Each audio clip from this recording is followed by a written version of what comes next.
Something that is so sad is being a dreamer without a dream, living in the clouds, having all these pursuits, but nothing worthy of applying your life to. In this episode, we're going to be talking about the dream that God gave to Brooke and I that we call the For All Mankind movement. As we unveil our journey into the dream, I want you to look for principles, look for insights so that you can land on the dream God's laying out for you and you can find the boldness to dare to live it out. I hope you hear from the Lord. Become even more established in the faith so you can live out your full potential as a kingdom citizen. Let's go.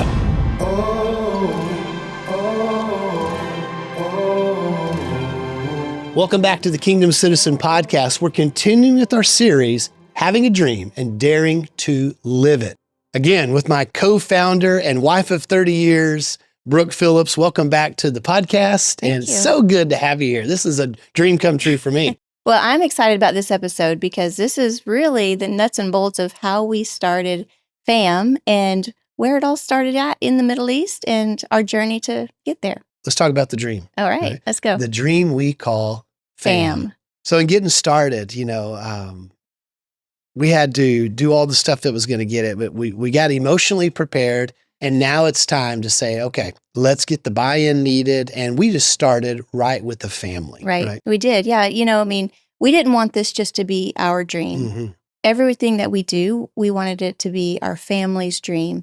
But when you have a 5-year-old, a 6-year-old, and a 10-year-old, they may not understand the full, story or the vision of what we had. So at the time, we had a lot of people we were associated with Right. that grew up as missionary kids. Right.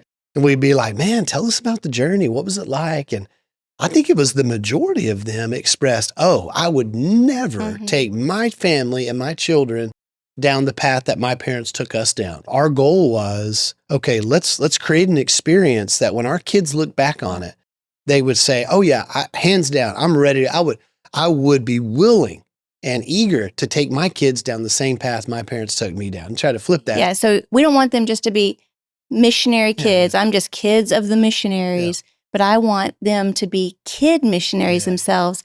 But we had to cast that vision to say, you're part of this mission just as much as dad is or mom is, but it's your mission too. Living abroad was not the dream. Right. The dream was to pursue this disciple-making, church-planting movement. And it took us moving to live it's abroad. where we needed to be at the time to pursue the dream. So in doing that, we know that's a big hurdle for us, for our family, for kids, and to help live it. We took 3 years of living where we live, from Texas then to Pennsylvania, and probing Dubai for 3 years. So I remember to help get buy-in with the kids, I would buy some books at a local bookshop or something. They're always like, oh, dad has more books. Talked about culture, camels or Arabic culture or whatever, bring them back and give them to them as gifts. Camel, milk, chocolate. Yeah, all that kind of stuff that would just seed them a little bit. We had to dream the dream as a family because the dream itself was big enough. It was going to take all of us giving the effort, making the necessary sacrifice. So as we're getting that buy-in, years of probing back and forth, man, our heart's in one place, our heart's in Dubai, our heart's with the dream, but our body's in Philly. And we were serving at a local church at the time. And, I'm traveling over there once every 6 weeks for about 5 to 7 days. Right. And you're back at home with the kids. And then I'm working at the church or I'm in Dubai, working at the church or in Dubai. And we really weren't doing that great at either, right? Yeah, because there was a gap. Yeah. When you're dichotomized like that, your heart's in one place, your mind's in another, you're not going to be that effective. And the pastor of our church that I work directly with, a good long-term friend, still friends to this day, he takes me out to lunch and he goes, KP, how bad do you want to get to Dubai? We'd been there about 2.5 years at the time. And I'm like, pretty bad. And he goes, can you give me 6 more months? And I'm like, you got it. So then that put the countdown calendar that we're about to start getting after this dream. Right. And that's where we went to work of doing the incorporation, starting raising support to pay for the mission. We were looking at, as we're trying to raise support from other people, we need to be just as generous as people are being to us, to How others. can we expect others to be so generous and anyone to invest in the dream if we weren't willing to invest in it? And I think I came to you and I'm like, hey, I've been reading the rich young ruler story and thinking about it. And what would it look like if for one time in our life, we may never do it again, but this one time, we become the first investors in FAM. Yep. And we give away every asset and every dollar we own on the face of the earth. Wait a second. You said just so that people understand, you didn't say sell everything you have or cash it in. Yeah. But you said give it away, Yeah. which is a little shocking to a lot of people. So what that meant for us was, we didn't have a lot of cash assets, but we did have some years of retirement from working in churches. And so we cashed that out early, paid the tax penalty. And savings. Yeah. Small savings, but still. And donated that amount to the For All Mankind movement. We were 100%. The first donors, 100% of it. What we had done is for each of our daughters, we said, you can each take 1 Foot Locker and you can put whatever you want inside of it. Whatever fits in that Foot Locker, that's what you're taking to Dubai. And then we packed some of their clothes. Yeah. Everything else in the whole house, we gave away. And you know what I was surprised by, Kevin, that our girls, they didn't even fill their Foot Lockers. They knew they were giving their stuff away. And they were just like, oh, this is enough for us. But we're like, no, you might need to add a few more things, like a few more. And then we organized a group of friends from our church that had little girls like us and could use a little help. It was the most fun thing I think we've ever done, where we set up our house like an estate sale, but there weren't any price tags. So we took all of our plates out, set them on the counter, all of our dishes, all of our pots and pans, all of our linens, our beds, everything that we had, appliances, tools, and set it up as an estate sale. We prayed over everybody, said everything you see, you can have it. There's only one catch. Everything has to be gone in 3 days. You can't come back next weekend because we're not going to be here, right? So, man, we prayed over everybody, and it took a little time, and then people start saying, man, I could use this, I could use that. In 3 hours, our house was empty, and we giggled ourselves to sleep that night in an empty house laying on $2 blow-up Walmart mattresses, and we laughed ourselves to sleep thinking we were crazy. Yeah, we probably were a little crazy, but it was worth it. Baby. But on the flip side of that, when we got to Dubai, within a month, somebody actually gave us their stuff, which was a blessing because we gave it all away and then we got it right back. The Lord's given out dreams, right? And there are dreamers ready to receive it. But you have to put action to it. So we knew we had to get out of where we were at, and we had to get free and unencumbered of any trappings or weight that would hold us down to go. We need to be traveling light. I mean, it was like backpacking ultralight is how we left the United States. We needed to sever the Western mindset of our stuff and things that we felt were security that weren't really security. Just to get nimble enough to go chase down that vision. I went on a hike in the Big Bend National Forest with my newest son-in-law, and we packed a little heavy, right? Yeah. He's in great shape, and I wasn't. And when I got out 33 miles on that treacherous trails with 30 pounds on my back and no exercise in 3 years, I'm struggling up the hill. He's up top doing push-ups on a rock waiting for me, and I'm like, the fun's running out of this real quick. I am needing to get off this trail. We had a dream to complete it, but I couldn't make it because I wasn't fit, and I had too much baggage. So for anybody who'd want to chase down a dream, I'm saying shuck off, right? Anything that would encumber you, let loose of it so that you're nimble, agile, and fit enough to go chase down that dream. And that put us in the best position possible. We owed no one on the earth anything. We were traveling light. We were unencumbered, had no ties. And you could say we were kind of burning bridges. And with my personality type, I knew if I had a bunch of stuff stuck back in storage somewhere, it'd be easier to come back if we failed or if it got tough or if I wanted to quit. You may not know this, but what I was kind of doing was burning every bridge to say, I'm stuck here. I've got to make it work. And that's what it took for us. Everybody doesn't need to give everything they own away. True.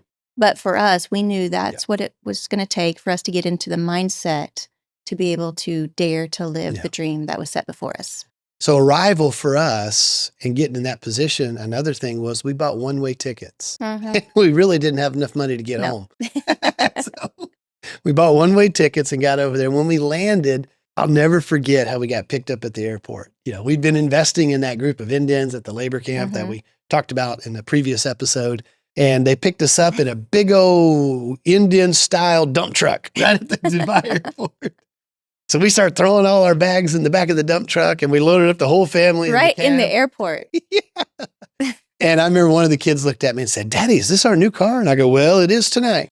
And we went to a borrowed house and tried to live in there for a while. And then we went to setting up life so we could get after the dream. The dream, let me just state it. The dream was to engage the unreached people of the immigrant labor community right where they lived and seek to engage them with the gospel, make disciples out of them with the vision to reach them, equip them, and send them. I'd caught a vision of a hurricane of the Holy Spirit settling over that city. And if you and I could just take our lives, drop right down in the middle of that hurricane and do those three things. Say those three things again. Yeah, to reach them and reach them appropriately, right? But good evangelism alone is not going to lead to a movement. So not only reaching them, but then equipping them so they could do the same.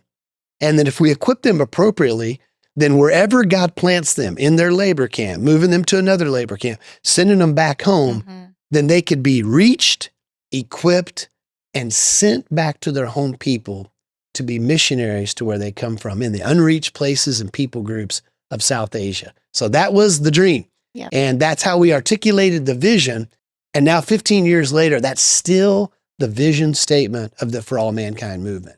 Yeah, it's great to see that those three things, we're still doing those. That's exactly different areas of the world, but we're still reaching them, equipping them, and sending them to their own people as missionaries. Yeah, you bet. You know, on those first few days when we got there, jet lagged and trying to figure out, okay, how do we pursue it? How do we chase that dream down and get started? You said something that was so essential. And I think what we're living in now is a result of this small little phrase you said that put a fire under me and set me free to go chase it down. We were getting breakfast ready for the kids or something. And I'm like, man, I need to get after it. I need to get going on this. And you were like, listen, I'm going to make sure that we have a semblance of life. There's dinners on the table. The kids are in school. Home fires are burning. And you looked right at me and you go put points on the board. That's exactly what you said. And that was like, for me, that's like sick 'em to a dog. I mean, I was like, Roger. And man, I just turned from that and went flat after it as hard as I could. But without that freedom that you gave me, I don't know that I would have had that liberty to apply what it was actually going to take in that first year to get this thing off go. Well, I realized too that if we're going to really live the dream, that's what it's going to take. Yeah. For us, we kind of have a motto that we don't just celebrate the go, but we celebrate what you do when you go. Yeah, that's right. So if we would have just stayed there and like, hey, let's just stay together and do all these things together and kind of trickle it out, we're not going to be here long. Yeah, that's right. We're going to get discouraged. We're going to get frustrated. We're going to run out of money because donors don't want to support that. They want to support that you're actually doing the work that you said you're going to do. And so for me, it was like, hey, this is what we're here to do. There's going to be some sacrifices, but let's get out there and do it. I was in a place where I had always been side by side with you in ministry. And I think a lot of women actually might have the same struggle that I've talked to over the years of what happens and how do you handle the time in your life, the season of life when you're used to being out there doing all of the ministry side by side. But then you have these sweet little bundles of joy that tie you back home. Yeah. And, you know, you can They feel don't tie you down. No. But they do tether you to home. But you could feel trapped. You could feel like you're not being productive in what the reason that you're there for. And for me, it was a little bit of a conflict of heart that I had to come and wrestle down to say, my job in this season of life is to make my children and my home my primary disciples. Yeah. It was a shift for me, a mental shift, but it was one that was needed so that we could, as a family, it's not about me, it's not about you, but as a family, accomplish the mission together. You bet. And over the years, I've seen that as like, okay, there's a season to laugh, there's a season to mourn, there's a season to dance, a season to cry. My season is to take care of these little disciples, to raise them up, because again, they're kid missionaries too. They're making the sacrifices. And so this is my job. So when I said, hey, I've got this, you go do it, it wasn't a question. That was a season. And I was happy to do that and put my energy into them. And when you did, I mean, it was like a switch that went off. It triggered me to say, okay, the dream's on. When you chase down that dream, the dream has potential, right? So it's all about potential when you start. The potential for impact. So we're like, we believe in that potential. There's impact here.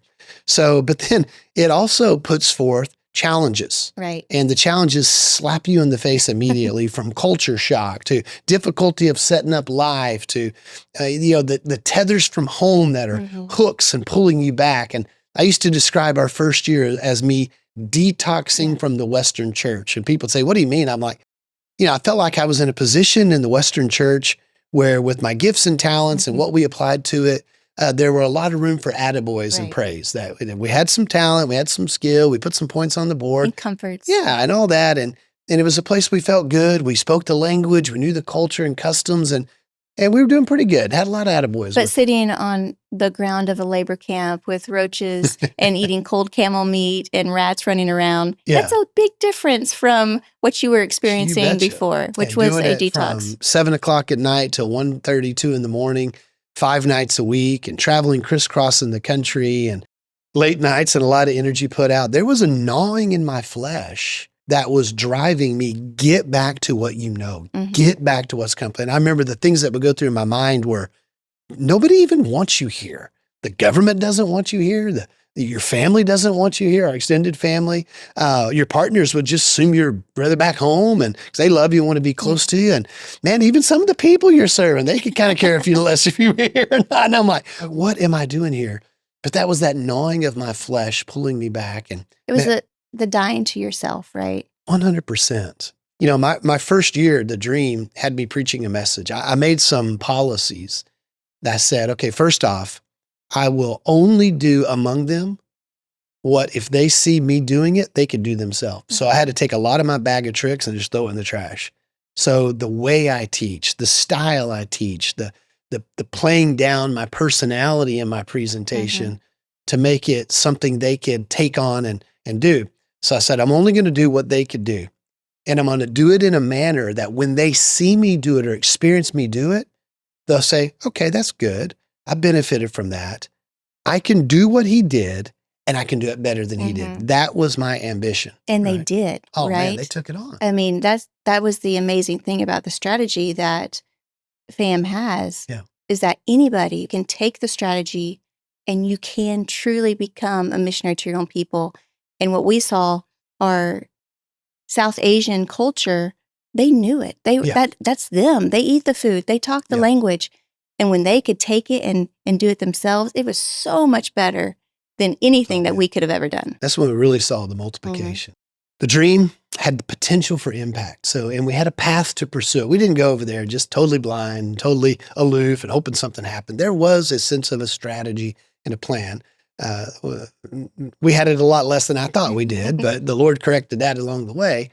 But as it laid out the potential for impact, there were stresses, there were challenges that the dream put in front of us. What would you say were, from your perspective, on your side, some of those challenges and stresses that came up regarding culture shock or distance away from family and even the financial stresses the dream was demanding out of us? Right, yeah. I mean, we had to put our kids in a school. They went from a school in the U.S. to a school that had 200 nationalities represented. So learning the different cultures with teachers that didn't speak English as a first or second or even third language sometimes and trying to learn. So just the adaptation of them, trying to get them settled in, but also that brought a lot of benefits. We loved that our girls got to experience the world through their friends. But with even finances, as we said, we cashed in everything that we had, 100%. Gave it to the ministry. And there were times where, it was low and we're thinking, are we going to make it? Rent's coming due, school is coming due, groceries are coming due. Are we going to be here long enough to be able to sustain this mission because of the financial roller coaster that we were on that first year? We were in our first 6 months. We finally had guys ready to be trained and we were running out of funds. We came over half funded, and that was a challenge in itself. And there were border bullies talking about that. Well, what if you don't get funded? And we're like, if you go over half funded, you tighten your belt and you get to work. Right. And that's what we did. But in the first 6 months, we were struggling. And I remember feeling like, man, we've never had as much ministry capacity in front of us, right? And then to be completely out of resources to pursue it. And I wondered what God was up to in it all. And what he was trying to teach us, what he was trying to show us. But anybody watching that's married is going to understand when you have financial stresses, you're going to have marital stresses. And we were right in the midst of that. So we're over there. We have 2 interns working with us. We're plowing those fields every night of the week. And the first 40 leaders are ready to be trained. Our whole life's on it for this, right? So we're like, okay, the first 40 leaders will be ready to train. It's going to be a big training event. And I realized to train these 40 guys is going to cost me about $600. So I'm like, okay, $600, that's going to be difficult to get. I knew we had about $800 to our name. Yeah, it's a little embarrassing to say that now because that's what we had. We didn't even think about it. Oh, yeah. Our total net worth's $800. Right. And some people hear like, oh, in your personal account, but what about the organizational nonprofit? No, Everything. every penny we could shake the cushions of the couch out and get our hands on, equivalent to So we were $800. a little crazy to get this dream going. Halfway around the world, no return ticket, 3 kids, $800 net worth. So we're there and I'm like, okay, I got to sell this to Brooke. So you're in the kitchen cooking spaghetti or something. I think it was a team meeting night. And you're in there cooking up spaghetti in our little kitchen. And I roll in and I'm like, I'm in sales mode here. So I'm like, all right, baby, now here's the deal. Here's what we got. If we can get these leaders trained, right? We're going to catch this ball of momentum in our first year. Then that's going to tip over into this. We'll be ready for that. Execute. We can catch all this momentum and really put some points on the board for the first year. Or we can play it safe, kind of wait to train these leaders, maybe miss that momentum wave. And who knows how the first year is going to come out. But if we do it, I can put a little food in the pantry. I can put a little gas in the tank. And then I'm going to need every penny we have to our name to go train these leaders. It wasn't like he got mad and threw the spatula at me. From my perspective, you didn't even look up. You're just making a spaghetti. I'm over there pitching and selling. And you're like, train them, do it, take it, do whatever you got to do, get it done. And I'm like, okay. So what was your perspective on that? Yeah. I mean, at that point, I was like, what is $600? At this point, we're already in so far. Yeah. But we are here to train leaders. Yeah. We've already reached some. This is our first group to train. If we don't train them, then we are going to lose the momentum. We are going to have a lull in what we came to do. Yeah, for sure. We need to get the job done. This is what we're here for. Yeah. And thinking through other missionaries who had gone before us in different regions of the world, which we'd studied for years, they put in so much more than that. Yeah. So if I can give $600, then, that's worth it. Yeah. So it was like, we're here to do this. Again, remember, it's more than just going. It's what you do when you go. So yeah, there wasn't a question. And that $600, it was our widow's mite because it wasn't like the extra $600 back from our tax return. This was like, here's our widow's mite. This is all we have. And we gave it. And you know what? The truth of it is we did go broke. We kind of thought, well, some money might come in by, over that time. And what God was doing, it didn't. He stretched it out there. He was building something in us. And we had to borrow a little money from the intern to keep some gas in the car. But by the end of that month, and we never asked anybody, we didn't put anything out, we didn't ask for a bailout, but $50,000 came into our ministry by the end of the month. And that's where I learned something. I'd been in ministry for 15, 16 years at that time. And I'd always preached the little saying where God guides, he provides. When you have a dream, the provision will be there. It's easier to say it when you're not living it. It's a lot easier. It preaches real good, hard to live it. And I can honestly say I preached it, but I didn't believe it. I talked about it, but I didn't fully understand it. But through that experience, and that was the second or third experience. That wasn't the first one. But it took those waves of learning dependency on God. The dream will demand something of you to chase it down. The dream's going to put up challenges. The dream's going to put up promise of impact and world change. But it's going to take mighty sacrifice to get it done. And through that time, we really did learn where God guides, he provides. And I look back on that season and a couple others around it. And in that first year, we went below the death line. We went into the red several times, depleting everything. Which, by the way, our family are going to listen to this and be like, what? We didn't know that. Yeah, we took it low multiple times within that first year.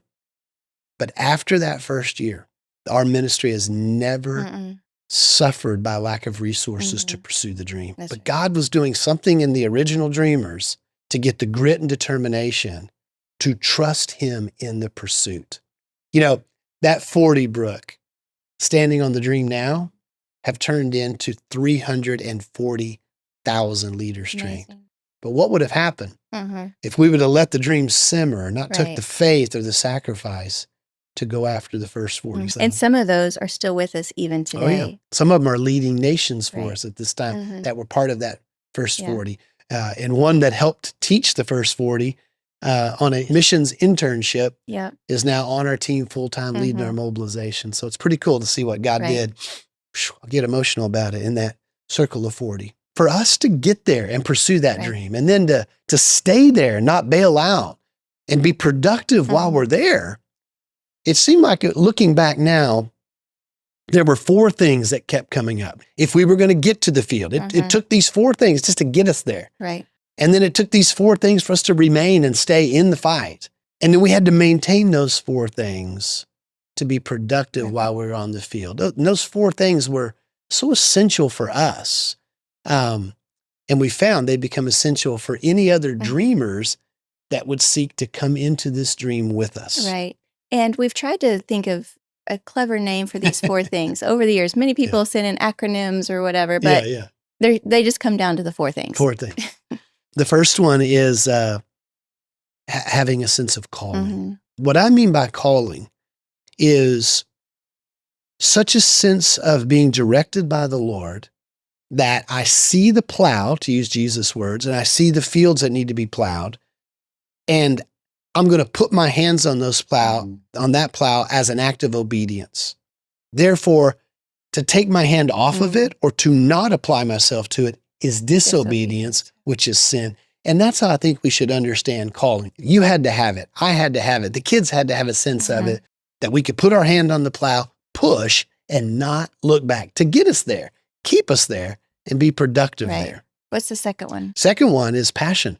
Just that, okay, when I look at the plow and I look at the fields and the people within those fields, man, I'm passionate about it. There's a deep sense of love and internal motivation and drive that gets me there, keeps me there, and motivates me to be productive while I'm there. And we've just found that that's where we had to be. We had to have a winning confidence that came out of a passion for where we were going to do it, how we were going to do it, why we were going to do it, and who we were going to do it with. And sometimes I think with passion, especially when you're in culture shock, you can kind of become a cultural critic, which can diminish your passion. You betcha. So you have to stay a cultural learner in order to keep that passion, because when that passion dies, then you start questioning your call. You bet. Without that, you can't even get to the dream. You're definitely not going to stay with the dream.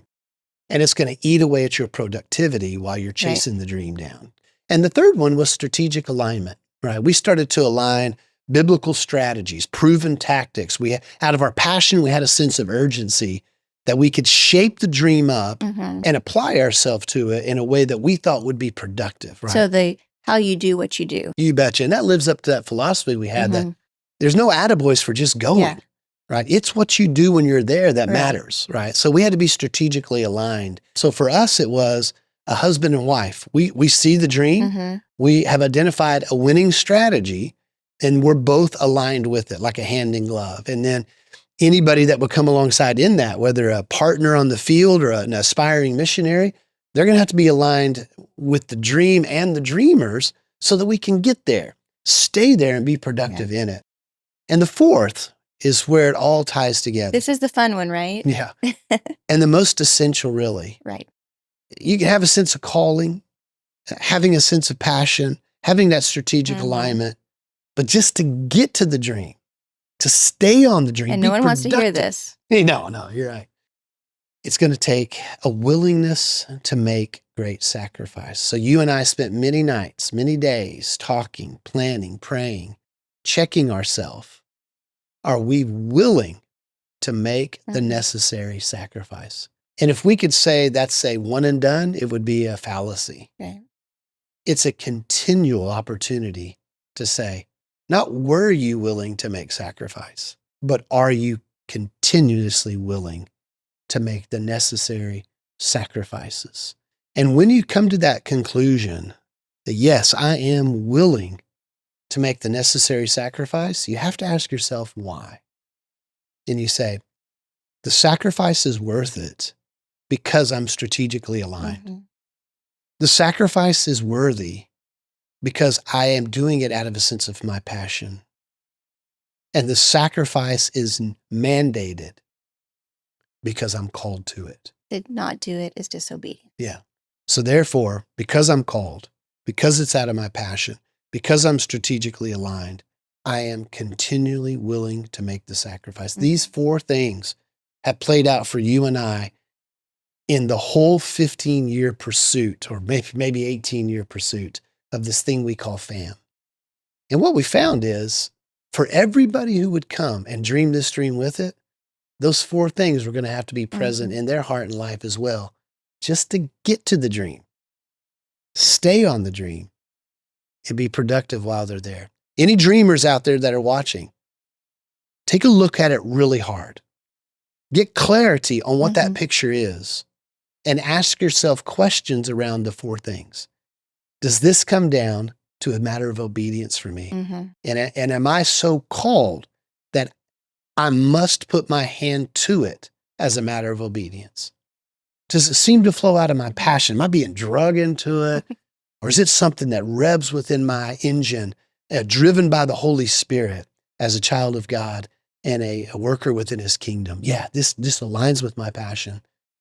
Those the biblical strategies and proven tactics it's going to take to get it done. Can I align myself with those? Practically, biblically, theologically, philosophically, everything. Yeah, I can align with it. This is a good match for me. I'm a good fit. I can get on the bus, get in the right seat, and get down the road, chasing down that vision.